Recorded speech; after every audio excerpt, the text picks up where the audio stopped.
We have with us today Professor Anup Sinha. He has been a professor of economics for the past 20 years at the Indian Institute of Management, Calcutta. Thank you so much for joining us today, Professor. One of the most common topics of discussion today across academic forums and the media is the economic uncertainty through which the Indian government is reeling, the Indian as an economy. To what factors would you attribute this present situation that we are in? Actually, in my opinion, there are a number of factors, and I could quickly think of three that are important. The first is being mentioned by almost everybody, including people in government, that it's the international economic situation that is the primary reason for the slowdown. There's a crisis brewing in Europe. The United States economy is heading for another bit of recession. Japan, China, nowhere is there really good news coming from. And India being interwoven into that global economy, we are bound to suffer in some sense. But my own take is that this could not be the entire reason, because why couldn't we, for instance, even if the external shock was hard, which I doubt whether it's really hard, why couldn't we rebalance the economy and look for investments by Indians for the Indian economy? That has not been forthcoming. This leads me to the second reason that's being, again, talked about. There's nothing really new in it, that for quite some time now, the government of India has been suffering from what's been, depicted by the media as policy paralysis. There are a lot of new reforms packages that are on the anvil, but they're not being pulled through because of what the Prime Minister says is the coalition dharma, that we can't get everybody to agree on. Say, for instance, FDI in retail. We have never got that around. So that's another reason, which leads to the third, I think, reason which is important, which has given probably the first and the second reason together, has given Indian investors a kind of a sense of pessimism and gloom that things are not rosy in the intermediate future, and therefore it's better not to invest or look for new projects now. So if you combine these three together, then we are obviously heading for a slowdown, and all those dreams of a 9% growth rate, we are now starkly looking at 6%, probably even a tad lower than that. Right, the anticipated growth rates were much higher than what we've actually achieved. So you've correctly said that there are a couple of reasons. There's the global scenario, the political turmoil that we are going through as a government. So where do you think, what is the road ahead? What policies have to be framed to see India back as a stable economy in the long run? I think the economy needs a stimulus, but if you look at the standard policy measures, fiscal policy, for instance, we did give a stimulus to the economy after the 2007-8 kind of global crisis, financial collapse. We gave it as fiscal stimulus, but now if you look at the fiscal position of the country, we have a very large and growing deficit. We have not been able to cut subsidies, we have not been able to trim expenditures which are unwarranted in some sense, and there's very little room for additional fiscal deficit creation, which might lead to the kind of problems with public debt and the government of India's debt. Nobody wants to get into that.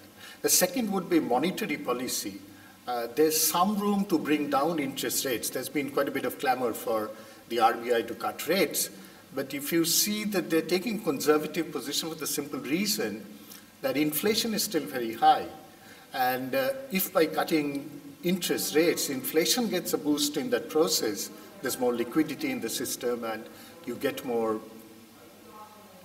kind of investments which may not have any immediate output effect, but there could be a lot of price effects that come in.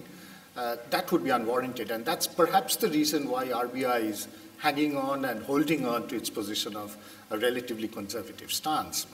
So, and if you add the third kind of political situation, between now and 2014, when the next elections are due, given the political situation, I do not see any major decisions being taken that can push the economy ahead.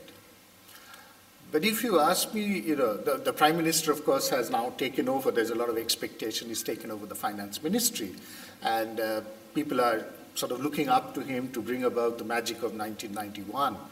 And he has, the only statement that he has really made of substance is that he wants to awaken the proverbial animal spirits in the, psyche of the Indian investors. But then immediately something funny happened. He was, and his sort of close advisors were talking to the bankers to make that happen. Now, I don't think you can make bankers create the animal spirit in investors. That has to, it's precisely animal spirit because it's something like a gut sense, it's internally driven. So what really needs to be done, I think, would be, in my opinion, one single policy intervention that would probably create, may not be something on the ground, but this changeover from this gloom and pessimistic investor mood. And one that I can think of which would have an effect, and I'll explain very quickly why I think that is so, is to try and build, the government could think of it in various ways because there could be some amount of very short-run government expenditures involved in it. None of these are very big ticket items, and you would need a lot of private investors to come in once the government takes the initiative to build the cold chain and storage facilities in Indian agriculture. We know that there's a huge, even in today's newspapers, there was all talk about how food rots, the storage space is not there, huge amount, people are willing to pay for food, prices are high, but there's still amount of wastage. That's absolutely criminal. That's inefficiency at its worst.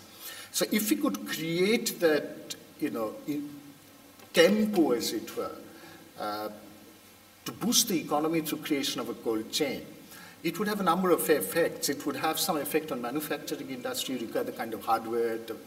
It would have a process on infrastructure, you require better roads, you require more stable power, electric power.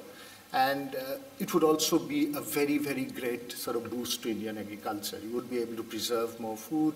Let's make sort of a motto that we don't want to waste a single vegetable, a single grain of cereals or whatever. If we could do that, we may not achieve, this would look like a more long-run kind of thing, but if you could get this off the ground, I had a feeling that the linkage effects to the rest of the economy would be the greatest.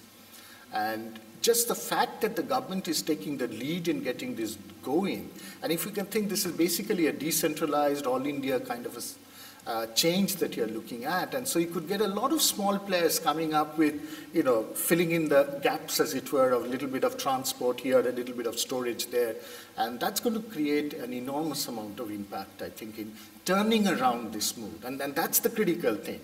And about 30, 40 years ago, there was something fashionable in the development literature which was called unbalanced growth, that you pick a winner, and that winner kind of, creates the linkages which draws up the entire economy.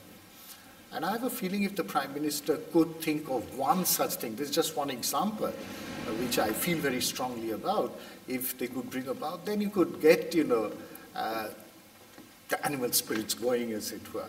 And otherwise, I think animals can be of various sorts. So what kind of animal the Prime Minister is viewing, it's a bull or a bear, they're all animals. But what kind of spirits does he want to awaken? Does he want to make the bear a little more aggressive? I don't think so. Great. Thank you so much, Professor. I think you've given a very good vision that at least till the elections, we will see a bit more of turmoil. It'll take some time for the stability to come in. And of course, the cold chain facility, if it is well structured through public-private partnerships, in the long run, we can really see things improving from the grassroots if these policies are put through. Thank you so much for taking our time from your busy schedule and joining us today. Ladies and gentlemen, we had Professor Anup Sinha with us today. Thank you so much.